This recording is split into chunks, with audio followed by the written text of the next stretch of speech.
Michelle MacDonald, how are you today? I am so good. I feel like I've been talking to you already. It's been a couple years. A few. You and your mom My mom. are two of the shiny examples I pull up when somebody says to me, I'm X age, I'm in this shape, I can't do it. And I say, no, you don't want to do it. Don't tell me you can't do it because look at this. And I just show them a bunch of I things that appreciate that. like you've done.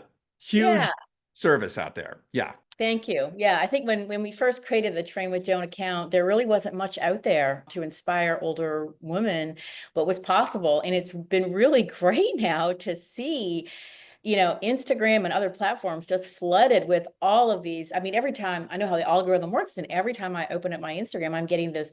I just saw, I think it was a 98-year-old woman setting a world record swimming. And then I see this Italian guy like sprinting. I mean, I swear to God, this guy can sprint faster than me. His like posterior chain propulsion was unbelievable. And he's supposed to be in his 80s or something. So it's been great to see this huge shift. And it happened faster than we could have thought. Let's talk about some of the stuff that bothers both of us. There's so much of that. Get a cane ready. You might have to like, So the newspaper of, record, the New York Times will come out and say, well, at 40, this is happening to you, and 50, and at 60, you should take up mall walking because it's just over. Give up. This idea of like sarcopenia, loss of muscle yeah. tissue, Mhm. is inevitable. What are your thoughts on that, Michelle? Yeah, I'm so glad you brought that up. So I was just reading some copy, and then it started off with this statement. The intention was great, right? But it starts off with this very common statement that I'm so tired of hearing, which is that, by the time you're 40 and then 50 and 60, of course, you're going to start to experience muscle loss. And the way that that sentence falls, as somebody who's not exposed to the world that I'm exposed to, where I live and breathe, muscle building for women for all ages, and I have been doing since 2012. It sounds as though this is this Mhm. inevitable part of age. And what I want to do is flip that and say, hey, if you're anybody of whatever age and you don't do the things necessary to build muscle and retain muscle, you're going to lose that muscle because that's how the Mhm. body works. The body's incredibly efficient. That's how we survive in all these different, different bioregions and climates, right? The body adapts, it becomes very efficient. You don't use it, you lose it. So I'd really like to flip that. And instead of always talking about, aging and that certain things are inevitable, we really shift the focus to like lifestyle. And depending on your lifestyle, you're going to have different expressions of financial wealth, different expressions of physical wealth, which we call health, different expressions of relationship wealth, right? Which we call love, right? Depending on your lifestyle, depending on the things you prioritize and what your habits are. So we really need to shift that because I just want to be really clear that there is a blueprint, there is an out. And yeah, I love that my mom is a perfect example. People might not listen to me because you look at me and you think, oh, I mean, I'm almost 55. And people look at me though, and they're like, oh, well, you never had to work for it or struggle, or it always came easy to you. And that's not true, but I get it. I understand that. But when you look at mom and you see that for decades, she was incredibly overweight. She was obese. She was 200 pounds, 5'3", 39-inch waist, yada, yada, yada. And then you see in her 70s, she gets the gumption up and is like, I'm flipping the script. I'm doing the thing. And she had to learn technology. She still struggles with technology. So just think of it. She didn't even have an email. And I'm a totally online coach, but she flipped the script and decided to get her health back under control. And what initially started out as just this, let's lose 30 pounds culminated in, losing 70 pounds and getting a 28, 29-inch waist back and then becoming this wonderful fitness influencer. That kind of bypasses that narrative that it's impossible, that you have to be a special snowflake to have these results. And mom's not the only one, but coaching brands that have gone and really addressed the older population and have had wonderful outcomes. It shows us all like what is possible. Like it's losing muscle is not inevitable. It's your habits, right? It's your habits. Let's raise the bar, can we please? From like mall walking is like gonna Oh my God, do it stop. or it's just okay? It makes me insane. It drives me nuts too. Just start with walking. I'm like, no, like I'm a Gen Xer, right? So it's like you take the baby and you throw the baby in the pool. It's like, Mom, okay, we're gonna go to the gym. We went to the gym 3 days a week. We trained hard. We did 4 or 5 exercises, but it was hard work. She had yoga where she had to like try to stretch and balance, which was hard when you're 200 pounds with a 39-inch waist, right? Just like it's harder. And we started doing cardio every day. Like I think it was 15 minutes in the beginning, but again, 15 minutes, you're not used to that. You've got all this, just go and put 70 pounds. So an O bar with plates, go put that on your back and then go and try to do cardio, right? Like you're just, what? Reality. So we didn't do walking. We didn't start like that. And it was like, okay, you've got to eat your protein with every meal. What? She lost, I think it was 3.5 inches off of her waist the first month. She was down, I think it was 25 pounds. I was just doing an article and I was going through her files. I caught that she had lost 25 pounds by the end of March. That was 3 months. That's 12 weeks, 25 pounds, right? We didn't do that by mall walking. No. And this drives me nuts. I can't tell you how many times I'm in the gym and this is what really got me started on the whole, like, I got to start just coaching women myself, was because I was seeing so many women my age being so underserved. Like Right. they were on machines doing silly exercises that don't make sense. Most of the time they were just chatting, and that, working out was therapy or whatever, and you're paying somebody to be your friend, which drives me nuts. So a lot of things drive me nuts. So I'm like, women need to be pushed. We need to have a vision that that's normal. You need to normalize like working hard in the gym. And that's still something that I'm pushing back hard against, because if you try to find a video of a woman working hard to inspire your clients, it's really, really hard. Most gals have their hair in these beautiful ponytails and they're more looking pretty because that's how we're conditioned, versus showing the actual effort, the grunt work that goes into building muscle, or overly sexualized. So you've got these really strong muscular girls, but they're in thongs, which is kind of crazy. They're in a gym in a thong. Understanding that you have to train hard, that it's about the same disciplines that a younger person would have to go through to gain that muscle. That's the shift that has to happen. And let's talk about food, because the other thing that drives me nuts is this love, and people are going to push back when they hear this, but this love of equations, which I think is just lazy coaching. And what I mean by that is, especially with my, avatar, the woman that I've been working with for over a decade, most of them come to me, including my mother, incredibly overweight, eating not a lot of food. And they didn't get overweight by binge eating. They didn't, not the clients that I work with. It kind of crept up accidentally.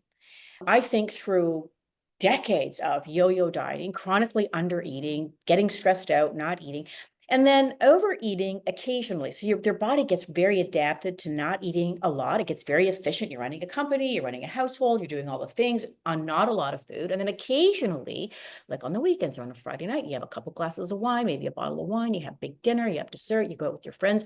And it starts creeping up like that. You get increasingly sedentary, et cetera, et cetera. And all of a sudden your body's adapted to a lower caloric intake, and it's become very good at, when you occasionally eat a normal amount of food or even a little bit of a surplus, it gets very good at storing that fat. So when you do these calculators, and I have girls coming in all the time, like I worked with this coaching brand and we did the TDE thing and we did the calculator, and I was eating 2,100 calories, whatever, and I kept gaining weight.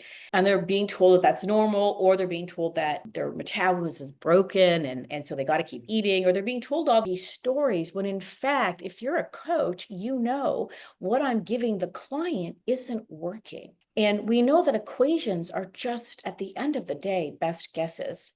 Mm-hmm. Why guess when you can really work directly with a client, or a person? You could sit down and do the boring legwork of actually tracking what you're eating and using one of these millions of apps out there now that will tell you what's in your piece of Ezekiel bread, or what's in your 4 ounces or 120 grams of chicken. Does the math for you. And you track what you're actually eating to be the size you are. And from there, you're like, oh, this is my mother. I'm 200 pounds at 5'3" with a 39-inch waist. This is important, right? Because it's like the whole story. And I got there on about 900 calories a day. Whoa. That's what the body was adapted to. Whereas if you Wow. use a calculator, it would have spit at this much larger number. And when you don't work with real people and real bodies, you might Right. think, oh, your metabolism is broken, or there's something wrong with your hormones. There's nothing wrong with your hormones. There was nothing wrong with your thyroid. It's just sticking with the wrong program for decades, right? You stick with the right program for decades, you end up this wonderful, beautiful nirvana place, this place of miracles. Like, wow, that's a miracle. If you stick with the wrong program for decades and decades, you end up with this in this other place, right? It's just habits repeated daily, but going in different directions. So that also drives me nuts with food. And I think, especially for women, they get to this really hard place. They get told a lot of negative stories about why they're there, and then they're not offered real solutions. And getting in fabulous shape isn't rocket science. I'm going to say that again for the people in the back. Getting in fabulous shape, rocket science. It's not this special abracadabra voodoo stuff. It's simple stuff that we were doing centuries ago.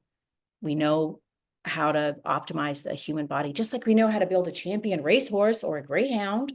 We're mammals. We know how to manipulate mass, how to feed, hydrate the mammalian body. We know the mammalian body needs to sleep. We know that we need to moderate between the sympathetic and parasympathetic nervous system. You don't want your champion greyhound to get, too strung out.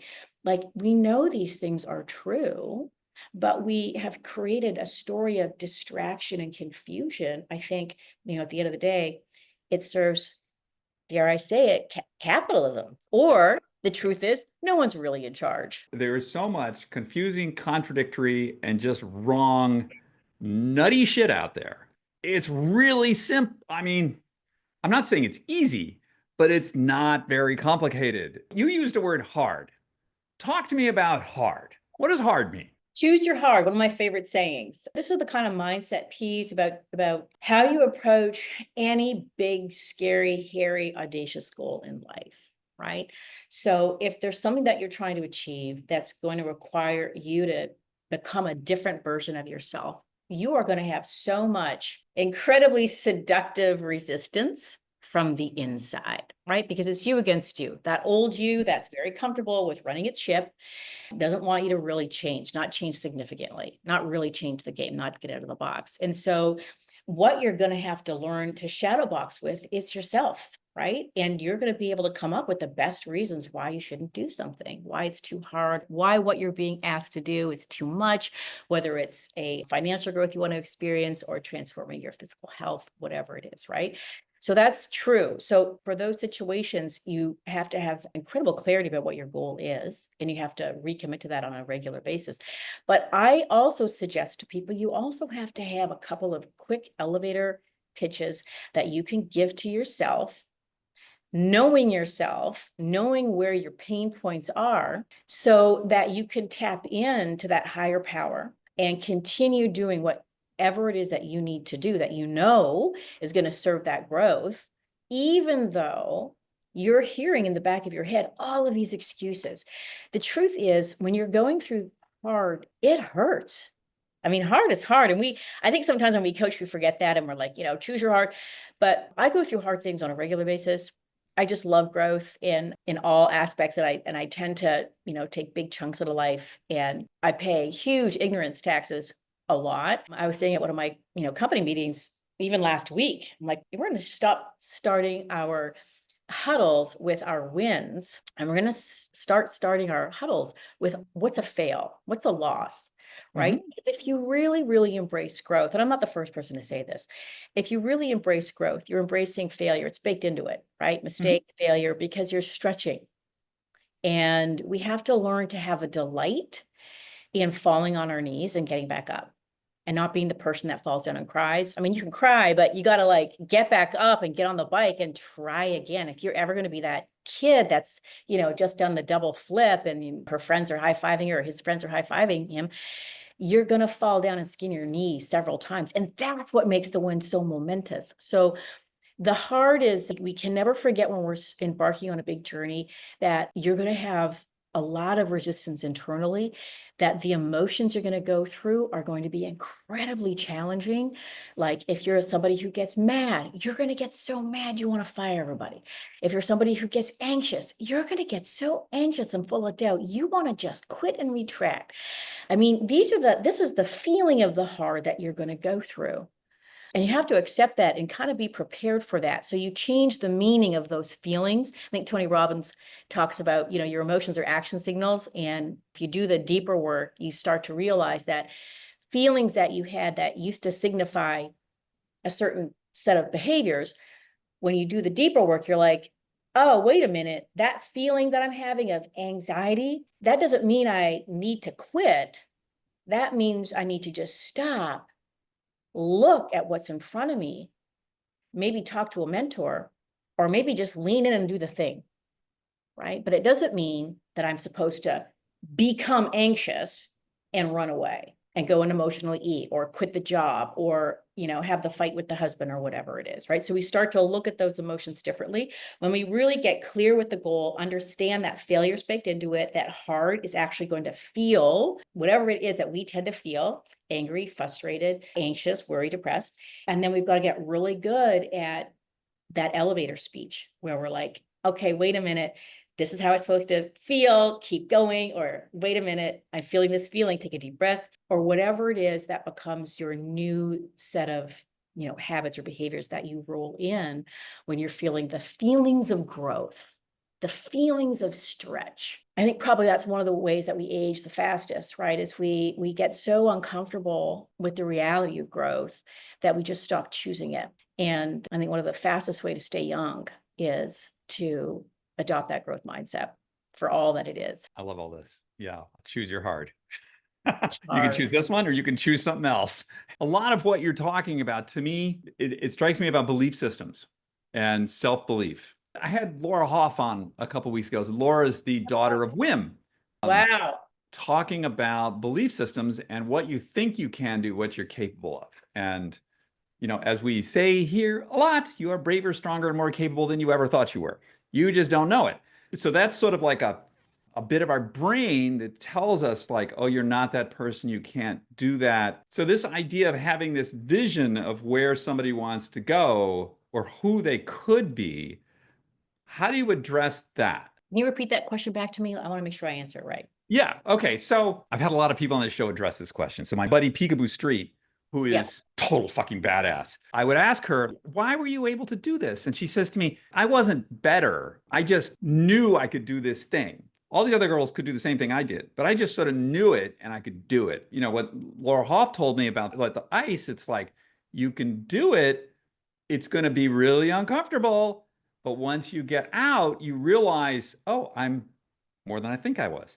So if somebody comes to you and they're overweight, they're out of shape, maybe they're like my age, and they say, gosh, that would be so awesome to be that person, to look like that. But wow, I don't know if I can do that. What do you say? For me, I'd probably come at it from, can I do the things required? Right. I'd probably say, well, what do you have to lose? I mean, what are you holding on to? I'd probably go from that direction because, again, the lifestyle that you're choosing is directly giving you your outcomes.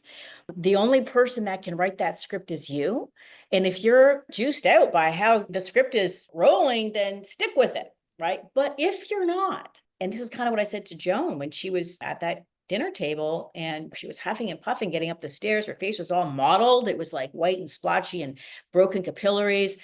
I mean, I could barely see her eyes. And I was like, where's my mom? And she was also depressed and bitter and angry and like all of this, just this one package of unhappiness. At 69, she hadn't turned 70 yet. I talked to her for 2 hours. And at the end of the day, it was like, you're the only person that can do this stuff. So yes, it's going to be hard, but what do you got to lose? Because you're on a speed train hurtling towards an inevitable future in a nursing home, getting bed sores and having somebody come and take you to the bathroom. And you don't want that. It's not fun. It's not glorious at all. And the way medicine's going, you could be strung out like that for 7, 8, 9 years, right? So like, what do you got to lose? So, I mean, if you're really loving your life, because it's that risk benefit. If you're really loving your life, then maybe, it's not for you. Maybe going for a walk around the mall is enough. And for some people, that's actually the truth. It's like they're kind of happy with everything and they don't want to do all these things. And so for them, it's like, well, then go for it, right? But for other people where the life you're having and the body that you're in, it's just not giving you that positive outcome that you want, it's definitely worth it. It's definitely worth trying. And I think the more you have that negative mindset or limiting set of limiting beliefs where you're trying and failing and trying and failing, it's going to be really important to make sure that you surround your own personal ecosystem with a lot of props to help you out. The hard is hard. So if you tend to have those limiting beliefs, it's so important and easy now today to leverage, whether it's podcast or audiobooks or books or community groups. You just have to be careful, right? What groups you plug into, what people you plug into, because they're either going to like help level you up or they're going to enable you. A lot of groups end up being very chaotic and very drama filled, right? Or my way or the highway. So really making sure that you're choosing, to people your ecosystem with the kind of, inspirational figures that'll help lift you up. It's something that we try to do at the Wonder Woman. I think we do it really, really well. I look at some of the gals that are just on Instagram talking and sharing what it is that they do. And they do it for the love of lighting other candles the way their candle was lit, potentially by Joan or by myself or another older client. So that's key. I remember this famous guy that said, why not? Right? Like at the end of the day, like, well, why would you train so hard? Why would you follow this diet? And his answer was like, why not? And a lot of times when people are doing something really incredible and really amazing that requires a lot of effort, people around them will ask that Yeah, that's question. right. Why are you doing all that? Why don't you relax? Why don't you have a drink? Why? They start to feel uncomfortable, right? That's That's right. their ego. And I want to be careful. I want to be nuanced, David, how I frame this, because I always tell my gals, like, be the irresistible light in the room, right? And can you somehow light that flame?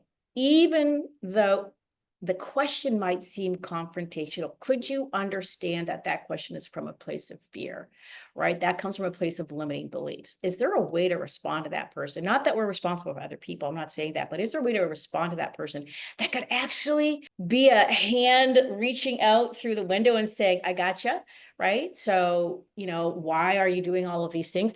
Sometimes I think the way we talk about the things that we need to do is from a place of restriction, right? Like, oh, I got to do this thing, or like, oh, I wish I could, or like one day I'll be able to, or I Mm. can't do that yet. It's how we're presenting the things, the habits that we know give us the wealth or the vitality or the relationship that we want to have. Oh, I got to go home with my wife, versus like, oh, that sounds like a lot of fun, but I'm going to go and have this great date with my wife. I've been planning it. It's one of my favorite things to do in the week. How we present that information to other people is going to either create curiosity, like, oh, what are you doing? What's the playbook with your wife? Like my wife and I, we don't really do, it's got, we watch TV, we watch Netflix.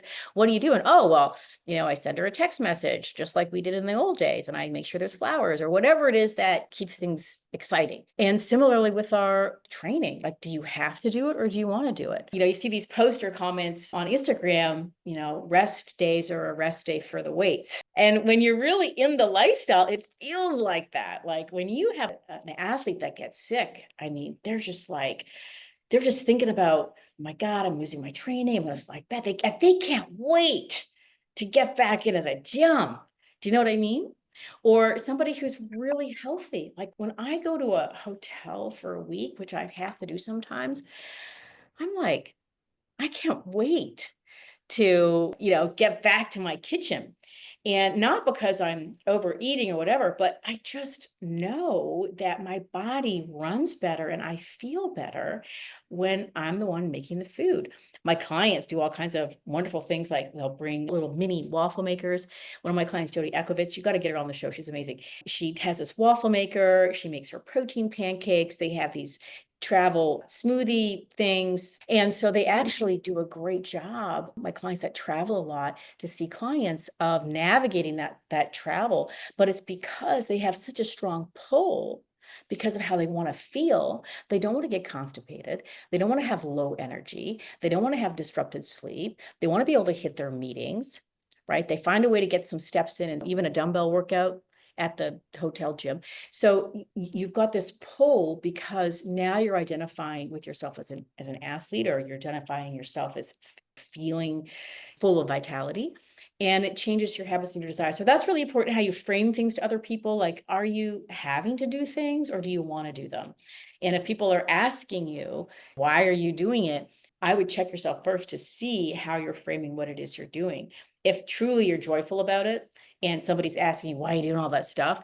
That's a perfect opening to say, oh my God, I didn't used to do all this stuff. Trust me. And I would never go back. I feel like $1,000,000. This is crazy. Like, I do a little bit of this, a little bit of that. In the beginning, it's hard because it's a new habit, but now it's just like clockwork. It's like brushing my teeth. And I get this miracle outcome. So why wouldn't I? I think it's about loving yourself.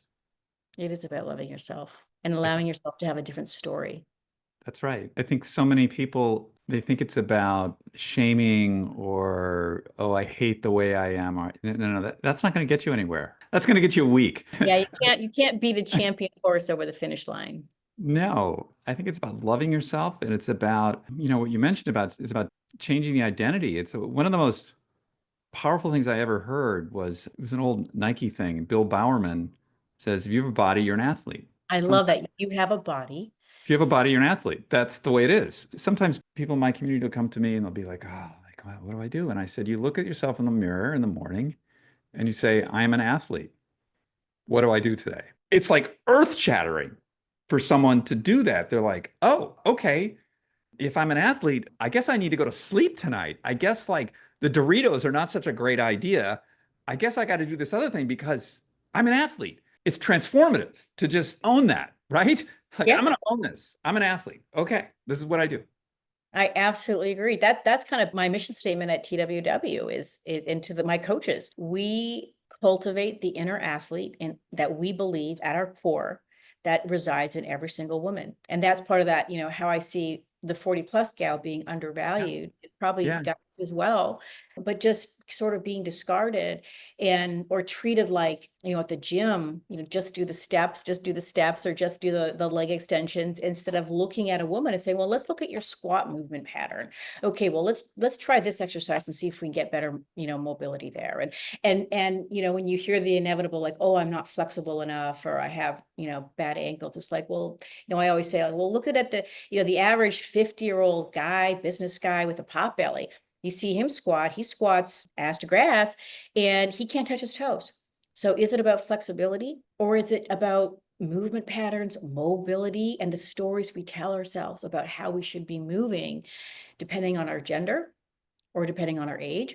So that's a huge part of one of my core beliefs, is that there's an athlete in every woman. If she decides to believe that, I'm here to coach her. In our first conversation many years ago, I asked you the question, do you get sore? And you said to me point blank, I'm an athlete. Of course I get sore. I'm Yeah, sore all the time. yeah. And that matter of factness in my personal life, I found that if you carry yourself into the world that way, it gets reflected back to you. And it's in the same way, people mirror us, right? And if we put ourselves out there and we say, like, okay, this is the lifestyle that I have, this is how I eat, this is what I do. And people look at you and they're like, oh, you're that. Oh, wow. We have this idea, especially as women get older, they think they're invisible. You are not invisible. When did that happen? You don't have an invisibility cloak. Sorry. People see you. Whatever you decide to be, this kind of person, you are leaving ripples in the water all around you. People are seeing this and saying, like, she does this. That's cool. Maybe I could do something like that.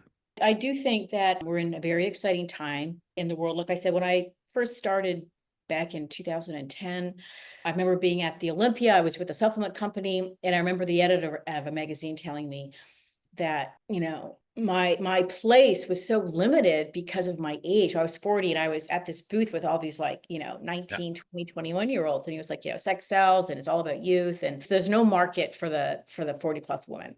And I thought, well, that's interesting. And I'm like, well, whatever, you do you. I'm going to do my thing because I know there's like millions of people like me out there that just want the blueprint for how to, Yeah. take care of their bodies. And 2020 created a coaching team and of course, Joan and all that jazz.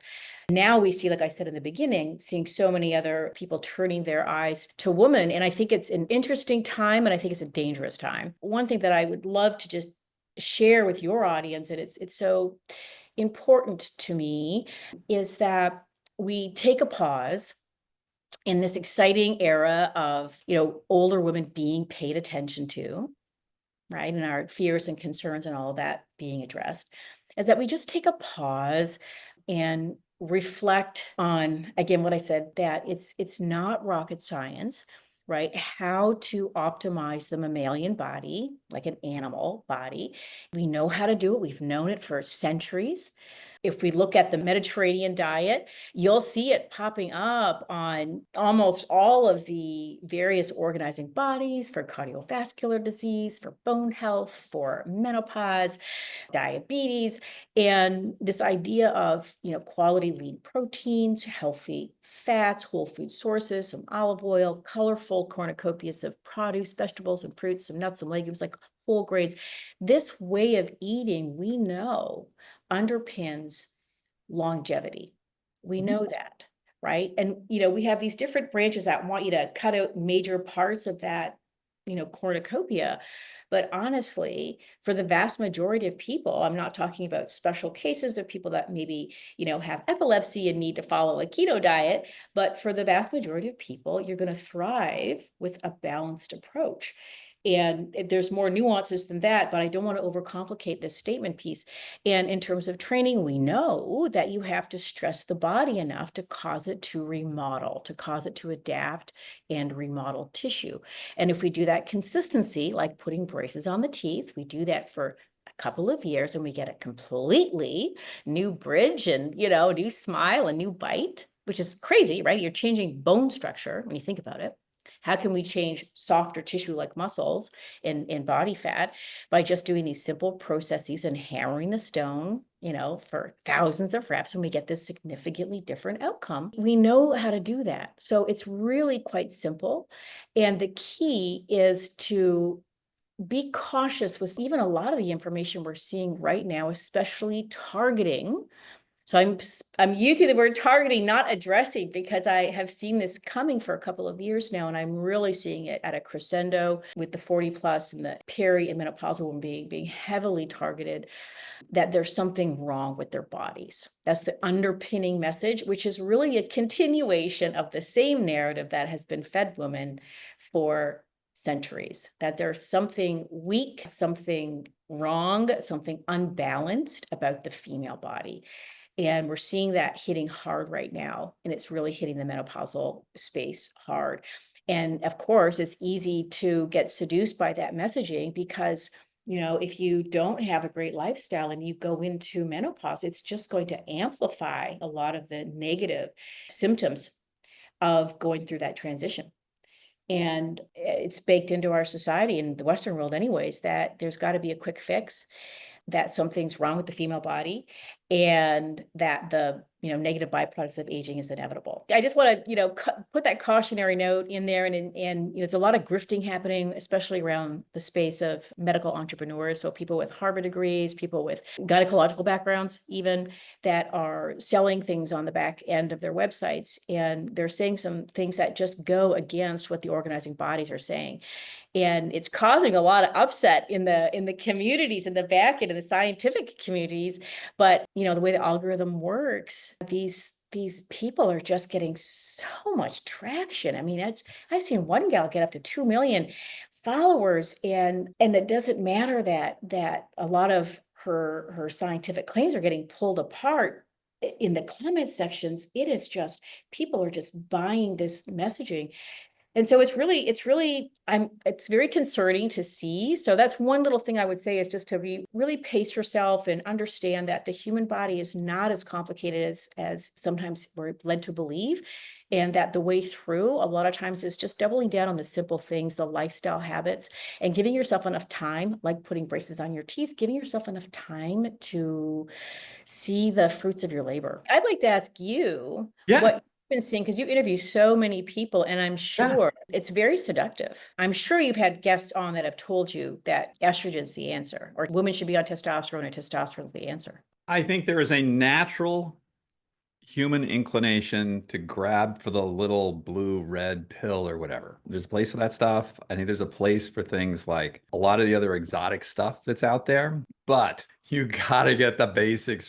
Don't talk to me about XYZ peptide if you're not sleeping and you're not building muscle and you're not eating sensibly and you're not out there talking to your friends, you're not involved in life. Let's get this stuff, because that's what I used to do, these online masterminds. I don't do them anymore because they just want me to tell them, like, stand in front of this light or go into this tub or swallow this pill. Like, yeah, in 2 years you can do that, but hey, you got to do this other stuff, right? You were saying it's like, this is not new cutting edge information. We know these things and we don't want to do them.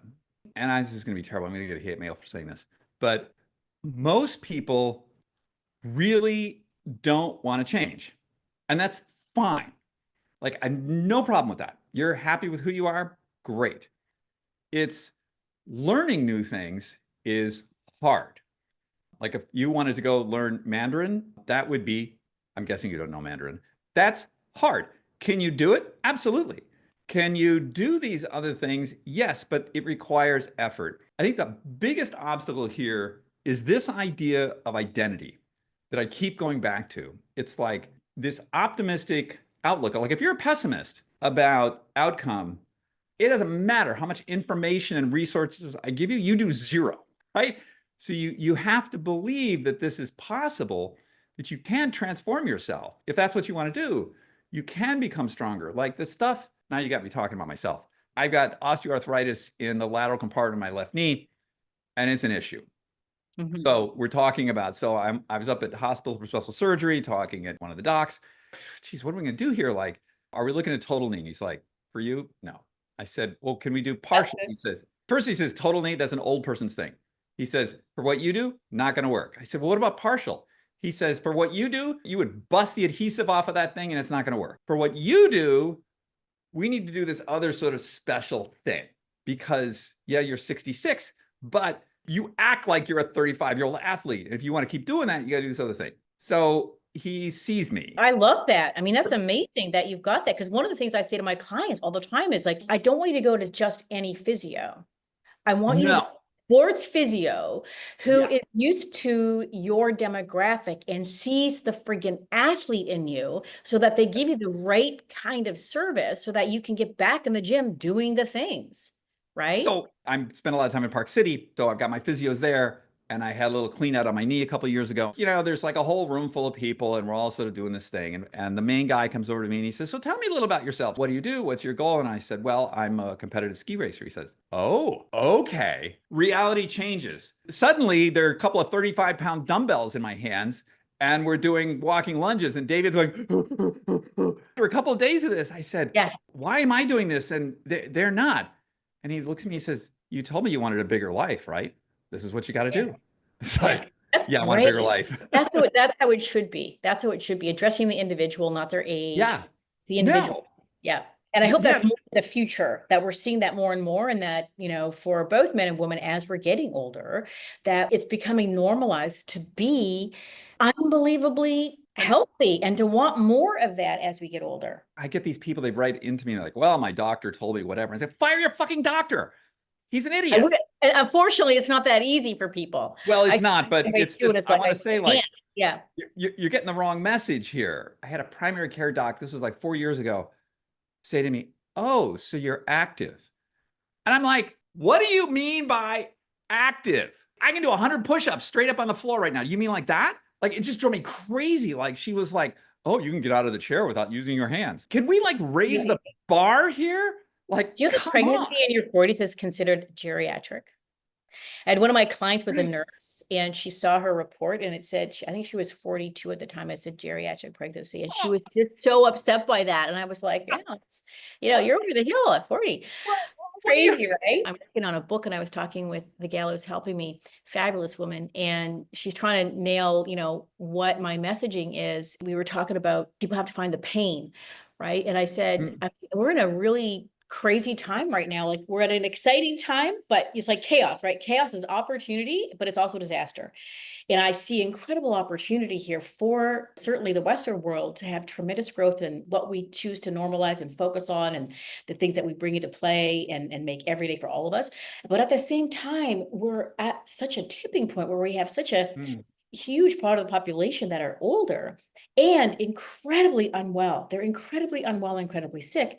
At the same time, we have a young population that is incredibly sick and incredibly unwell. We've never had that ever, right? We never had so many people aging, but also being incredibly healthy. And we haven't had the younger generation being so significantly unhealthy. I think it's like 50% are now obese or something like that.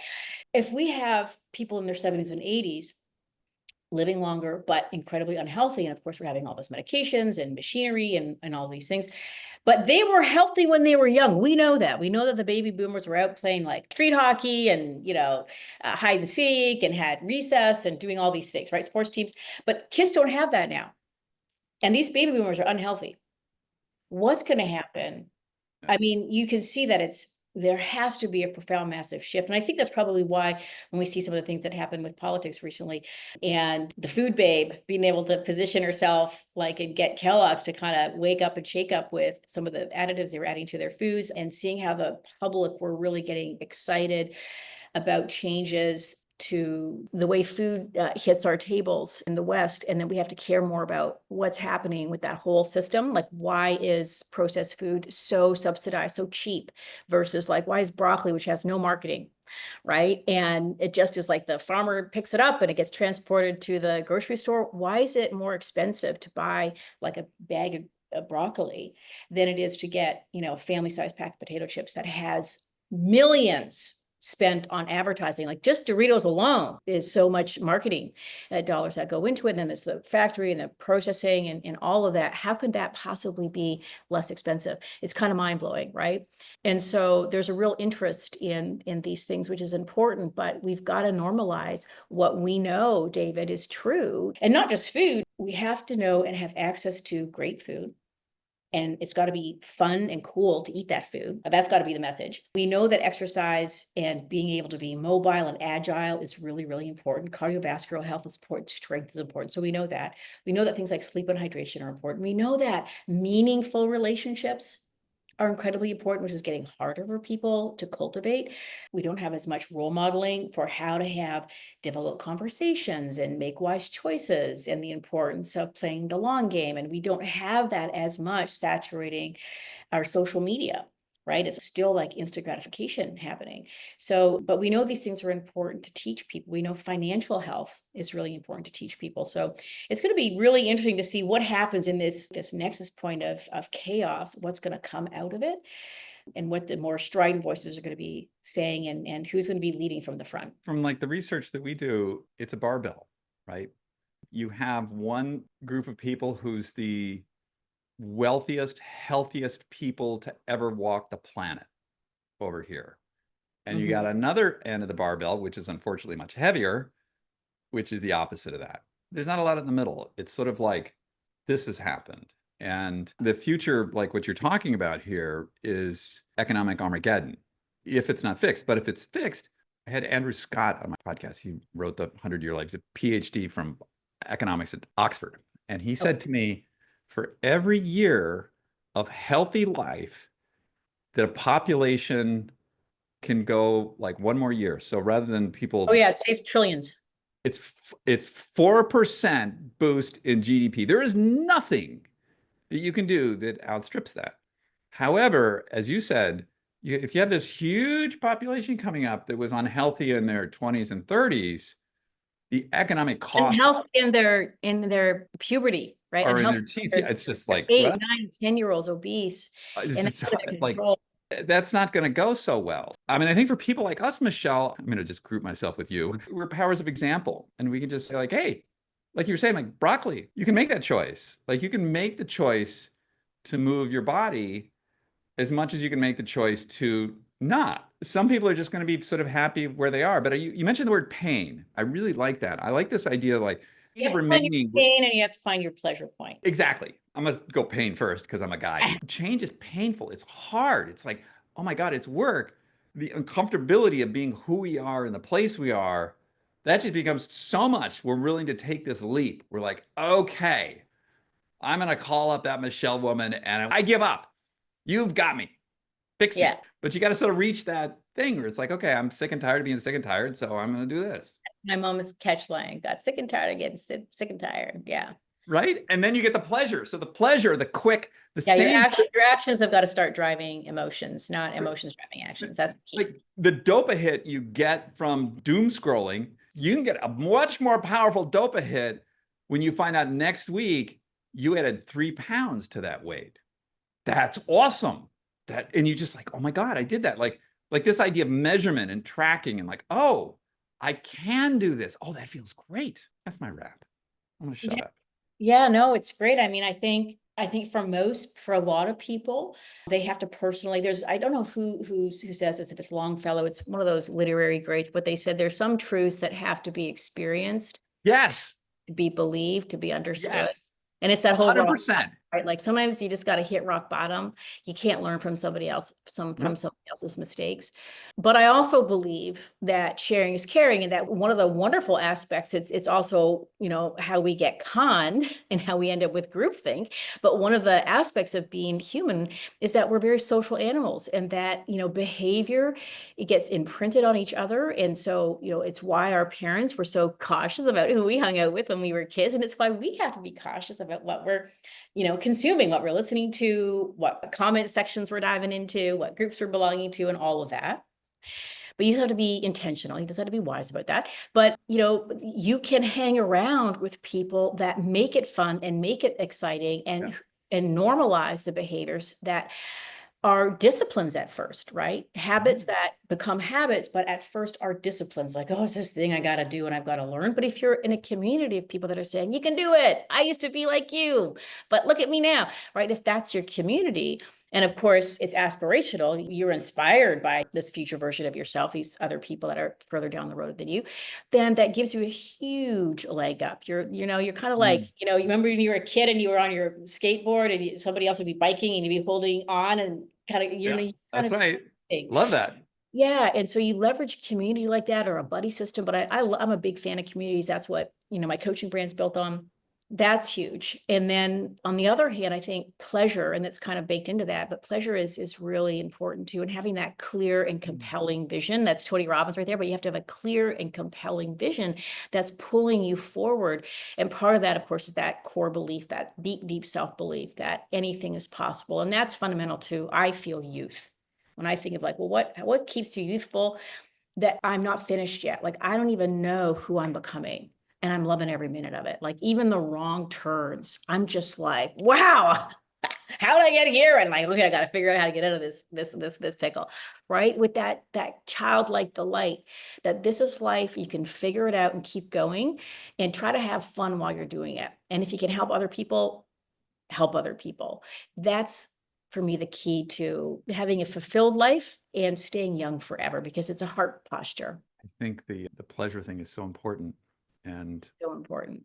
You got to and have the joy. you need joy, you need pleasure in life. And I think that one of the downsides to oftentimes talking about the sort of things that we do is we undersell the pleasure of it.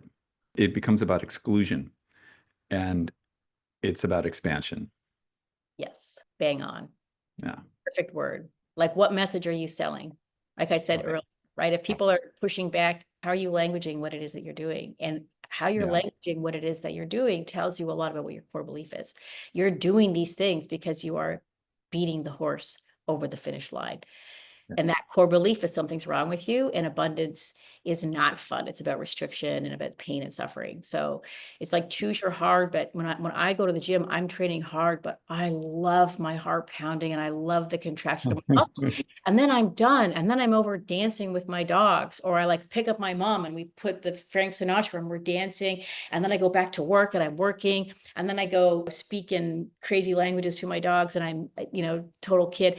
And it's these little pulses that are all very purposeful and pour into a specific bucket, but there's joy throughout all of that. And that has to be, especially when you're living a big life. Right? When you're living a big life, your problems are bigger. The stuff coming at you comes at you faster. I akin it to playing a video game. When level 1, you just got this button and you're so slow and the Pac-Man is going like that and you're making all kinds of mistakes, right? And then eventually you're at level whatever, 12. And it's like you're doing all the things and you got all the things happening. And you got to be like the pinball wizard, just like, in flow, just in flow. But still, when something happens, it happens so fast. But that's what it's like to be at level 12. And you got to be present to that and find the joy in that. And that's got to be the message you're selling to the crowds. This is another thing I was talking about with Andrea this morning, talking about my book. I feel that when I hear from people like, why are we doing all this stuff? Or when can I go back to normal? Or like, can't we be more natural? Like if I tell somebody like, hey, why don't we get in some like really great fitting, colorful workout gear, right? Especially my age, right? You'll see gals, they're in this sort of very dated, like baggy tank top and whatever. Let's get you in some really cute outfit by any brand, whatever your budget is. But something really cute, really like chic, really modern. And like, oh, why do I have to do that? And I think to myself, there's a wonderful power in the human spirit when it's very purposeful and intentional to create magic from almost nothing. Like we think of like a croissant. Like, how did we invent that? That is incredible. Or a beautiful garden, right? Like if you go to the botanical gardens, that is nature cultivated with purpose and intent. That is human touch. When we think of the Colosseum, when we think of the pyramids, human touch. And when we think of like a house left to its natural state, you go to a suburb where there's, it's a down and out neighborhood and you see the grass going everywhere and like the broken things in the yard. Well, that's an environment left to its natural means. It falls apart, it's raggedy. So what do you mean when you say natural? Understand that human cultivation, the power of the human spirit, when it's purposeful and intentional, when it's cultivated, when you've cultivated wisdom, it has such incredible power to bring so much beauty and joy to the world. And I do feel that has to be part of that, again, that core belief, that power of the human spirit, that you have access to that too, that you deserve joy and abundance, and that by you shining bright and pouring into yourself, you will be able to share so much more beauty and richness with others around you. It's inevitable. It's inevitable. And that's a wonderful thing. One of the biggest hurdles to get over is being able to identify with that. I think in the modern world where there's so much distraction and cacophony, we don't really do that deep spiritual work. You are just so awesome. Tell us about the Wonder Women. The Wonder Woman are going strong. We just finished our second 24-week transformation program, which was phenomenal. It was a program I created back in 2013, and it was really great to see it grow to the magnitude it's grown to. We just had a big retreat in Tulum, and as usual, I met a whole bunch of gals that I've never personally coached, but I was able to experience their joy and their gratitude for the programming and the blueprint that I created, and that's now been passed on to the other coaches. So it's fabulous to see that community, because I'll tell you, David, it was hard. It has been incredibly challenging to mentor other coaches. Integrity is everything to me. It's very rigorous to become a TWW coach. And then there's tons of mentoring layered on top of that. So it's a full meal deal. I always tell my coaches, if this is a side hustle, if you want to be coaching beside the pool, drinking your Mai Tai, this is not the coaching brand for you. We're all in. We really are professional coaches. It's not a side hustle. It's been really beautiful to see the labor of love culminate in this incredible community, both clients and incredible, incredible coaches. That would be a whole tangent on hard, right? Because there's many, many times in building where I've thought, oh my God, this is so hard. What am I doing? It was way easier. And this is the story we tell ourselves. It was way easier when I was just doing the coaching. But I am so glad I never gave up. I just always kept that North Star that there was a purpose to this and this had to go beyond me, way beyond me, and to keep going. And so when I, go to retreat and I get to experience all this incredible love coming my way because of the hard and caring and loving work of these coaches that my husband and I have mentored, it's everything. The hard things, if you just keep going, it's like the guy mining, right? On the other side of the diamonds, just don't stop. So thanks for asking about that. No, 2WW is going fabulously well. It's expanded, it's doubled. I have a fitness app coming out as well. Joan's app is continuing to serve that real beginner person who's just wants to be in a really warm and inclusive community and get started. So we just got off a call with the team there, and that's doing really well as well. We're excited about some new features of her app. What's the name of Joan's app? Train with Joan. Okay. Literally the name of her Instagram. So there's a Train with Joan app. Thanks for asking. And we just celebrated our 3-year anniversary in August, where we're coming up to 4 years now. Reviews are great. The community's fabulous. Mom's in there every day answering comments, and it's really targeted at people that are just getting started. So we've got a ton of programs for beginners at home, as well as beginners that have more limited range of motion. And then we're crafting some new programs that will address people that are strong in their lower body, but they have shoulder problems, they have upper body injury, limiting them, and then flipping it. So people that are, their upper body's fine, no issues, but their knees or their hips are going. So we've got that coming out too. And then I have an app, it's called Stronger by Design, and that is going to be launching very, very soon. And the idea with that is that's going to be an all ages and both men and women fitness app. So we're really trying to get some great information out to as many people as we possibly can and just keep serving. So I'm excited about that. Right now in TWW, we have a lot of 2-for-1. So you'll see the husband in the background doing the exercises.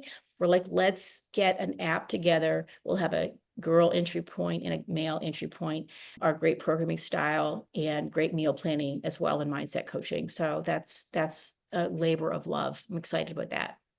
And if someone wants to train with a Wonder Woman coach, what do they do? They should go to our website, thewonderwoman.com, and fill out our application form. They'll get a response in about 3 days. It's a 3-step process. There's pages on mindset, on how to start planning out macros. So we really do everything we can to educate even before you apply. So head on over to the website, check it out. We've got a lot of great freebies to get you started. We have a beautiful cookbook that is incredibly relevant, that really walks you through how macros work and how to plan meals and how to create recipes that are macro friendly. And we have a YouTube channel. You can go check out that too. You'll see me all over the place telling you how to squat and deadlift. So lots of places to serve. I've got a book out as well now, a digital book called Empowered Strength that's done incredibly well. I've heard great feedback from that. So that also has mindset training and nutrition for that 40-year-old woman who just wants to cut through the BS and get a great actionable strategy to get started on her own. I will tell you, when any woman comes to me and says, not happy with the way I look, I want to change something, this is what I tell them. I say, you want to go to the OG, that's Michelle, and go to the Wonder Woman, because no one else out there knows how to do this like you do and has the track record. And I say, this is not going to be easy, but if you want to do this, stop messing around with the goofy stuff. You want to go do this. So yeah, thanks, David. I appreciate that. My pleasure. You're awesome. At some point, I want to meet you. And Joan, I've been threatening to come to Tulum. It just hasn't happened. You have to come down and visit. I would love to. The coconut gym, we got to do it. The coconut gym. Oh my God. Yeah. You can run on the beach with whatever the guy's going to do your knee. Yeah, it's fabulous down here. Michelle, let us know if there's anything we can do to help you out with your mission, what you and Joan are doing. I'm a massive fanboy, so we're here for you. Thank you so much for spending the time today. Okay. Thanks, David. Take care. Bye-bye. Bye.